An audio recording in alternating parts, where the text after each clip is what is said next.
Modern gaming sucks. Every now and then you'll hear someone say that or something to that effect. Along with, video games aren't as good anymore, gaming is dying, and they don't make them like they used to. It doesn't make it better when we hear about layoffs in the gaming industry from the AAA studios, so they can save a buck or two. Those companies then turn around to serve plain white bread on a silver platter that costs $70 on average. And at worst, they give you games as a service or straight up garbage. But what if I told you modern gaming doesn't have to suck? What if I told you there were awesome yet niche games out there, being made by people with a dream, using a budget of a paperclip and a shoestring, maybe even one perfect for you?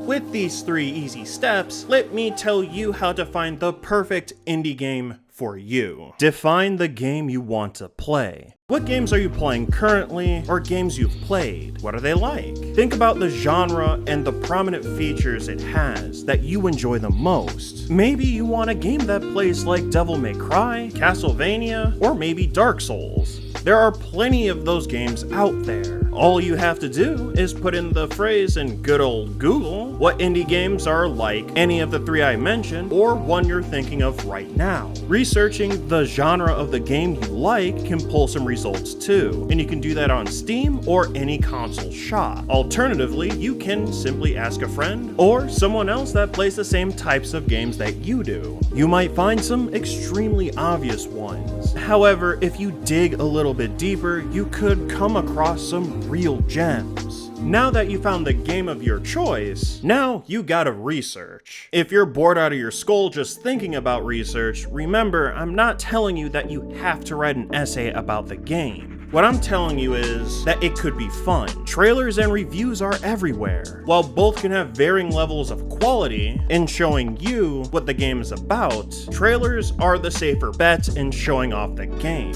Whether it's a story or gameplay trailer supplemented by screenshots of the game, it doesn't matter and they all work fine. I will also even include non-commentary gameplay videos out there. Just know that person may or may not suck at the game. On the other hand, you may not want to decide based only on trailers. You might want someone else's opinion, and at that point, you want a review. From written to video, from long to short, reviews come in all different shapes and sizes. No matter if you use Steam, gaming websites, or YouTube, you can find out more about the game that you're curious about. Generally, Steam is gonna have shorter opinions and reviews, for better or worse. Gaming websites and YouTube will take a bit more effort to digest. YouTube videos particularly can be incredibly long and possibly spoil the whole game. Personally, I wouldn't watch a long video on a game I want to buy and play, but that's your choice. Just keep in mind about how much you care about spoilers. Oh, and remember to take everything with a grain of salt. Everyone, like you, has different tastes. They may hate a feature in the game you may not mind or even like. So don't blindly follow bandwagons, whether it be for hype or hate. It's better to seek out multiple opinions so you can have a better idea if you want the game or not. For me, I found myself latching onto a game just from seeing it on Twitter, from the developers themselves. Though admittedly, the downside of that is the game is probably not out yet, and it might take a while, but it's an idea instead of doom scrolling. But going back to YouTube, it should not matter how big the channel is. If the video itself can show you how cool that video game can be, then why not value that opinion as well? All of this research is for the sake of making an informed decision on the purchase. Once this is done, all that is left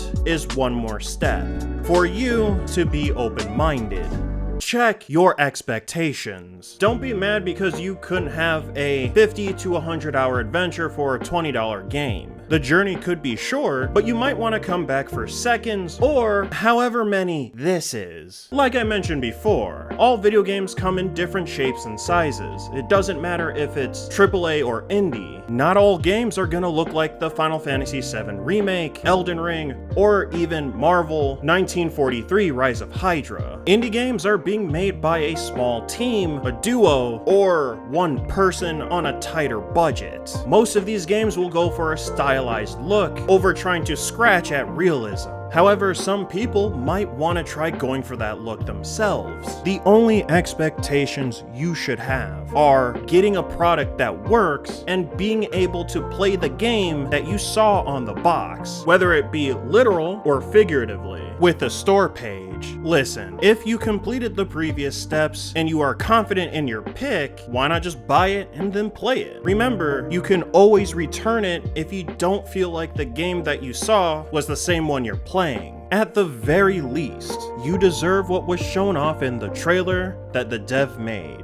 And with that, we have the 3 steps to finding an indie game to play. I was able to find games like Solstice, The Last Hero of Nostalgaia, Afterimage, and so many more through this method. You might even find a game on pure accident. Everything I told you isn't rocket science. All I did was tell you how to be an informed customer. You could sit there and complain about the $60 to $70 games that aren't good enough, that suck. Scream into the void saying that modern gaming sucks. Or you can find and play more games because it's your hobby. It's also a possibility you just don't like playing games anymore, but that's an issue I'm not going to get into. I'm not your therapist. That's your personal journey to find out. All I want to do is show off cool indie games on the internet. Modern gaming doesn't have to suck all the time. More people have the ability to access those game deving tools, so why not seek those out?